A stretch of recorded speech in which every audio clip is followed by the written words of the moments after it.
Pabahay na may seguridad, pamumuhay na may dignidad.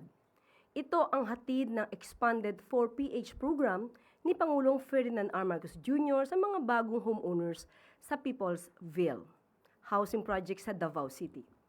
Inilarawan ng ibang beneficiaries ang dating estado bago makamit ang pangarap na sariling tahanan. Lampas 2 dekadang nangungupahan at palipat-lipat ng tirahan. Ito ang pagkakapareho ng mga kwento ng kanilang buhay. Ngunit dahil sa pinaigting at epektibong pabahay program ng pamahalaan at sa pamumuno ni DSUD Secretary Jose Ramon Aliling, tapos na ang kanilang pagtitiis at paghihintay. Ang dating renters ay ganap ng homeowners ngayon. Ang proyektong ito ay pinagplanuhan, tinrabaho ng kasalukuyang administrasyon ni Pangulong Marcos Jr. Dahil iyan ang nais ng Pangulo para sa ating mga kababayan at ito ay para sa mga taga Davao City. Isang maayos na pabahay, isang tunay na komunidad. Ngunit ang proyektong ito ay pilit na inaagaw ng ilang mapagpanggap na kahit wala silang anumang kontribusyon sa pagod ng Pangulong Marcos Jr. at ng DSUD, ay pilit bubulagin ang mga kababayan natin sa pamamagitan ng pagpapanggap na kanila daw ang proyekto na Peoplesville sa Davao City. Taong 2023 na ma-approve ang development permit ng proyekto, noong 2024 naman ay inilabas ang Certificate of Registration ito habang ang building permit ay na-issue noong February 2024. Ipapakita ko po ang mga katibayan na aksyon ng pamahalaan patungkol dito sa Peoplesville.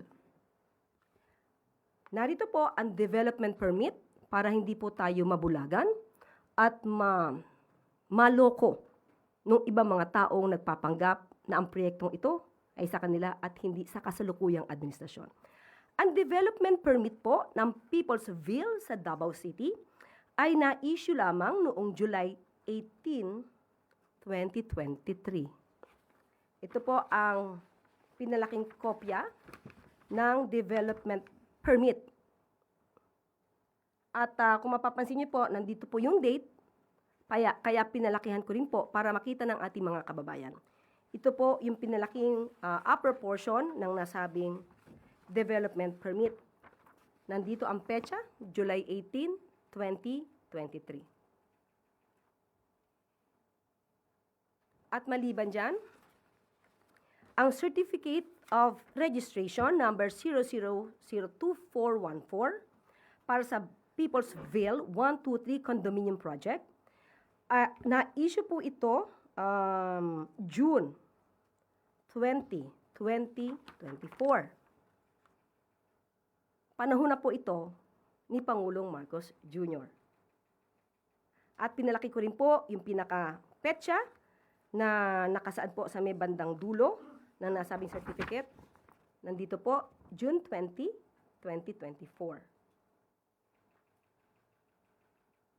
At kasama rin po na ipapakita ko sa inyo ang building permit para sa Peoplesville, application 2300823 na may petsang December 6, 2023. Ito po ang application for building permit. At na-issue naman po ito February 16, 2024. Ito po ang pinalaking may petsa ng nasabing dokumento. So maging mainam po maging mapanuri tayo at ang proyektong ito ay para po sa ating mga kababayan. Hindi para magpabida ang sinuman, kundi laan ito para sa ating mga kababayan, lalong-lalo na sa Davao City. Sa pinakabagong ulat ng ahensya, nasa higit 2,600 units na ang tapos, habang nasa 4 na building na may 400 units ang kasalukuyang under construction. Ongoing ang development ng Peoplesville Project sa Kalinan District, Davao City.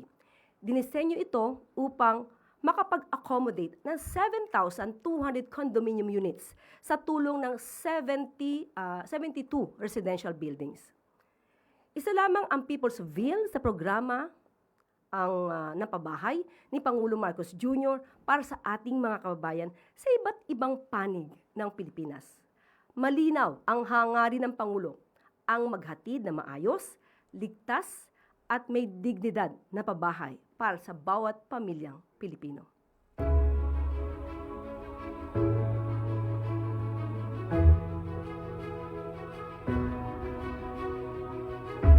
Dream ko kung magkabahay talaga. Tapos nung nakalipat ang parang hindi pa ako makapaniwala.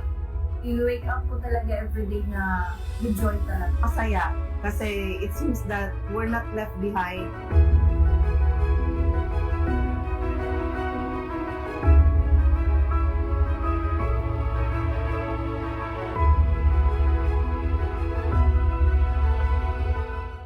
Totoo po, mga taga Davao City, hindi po kayo maiiwan ng administrasyon ni Pangulong Ferdinand R. Marcos Jr.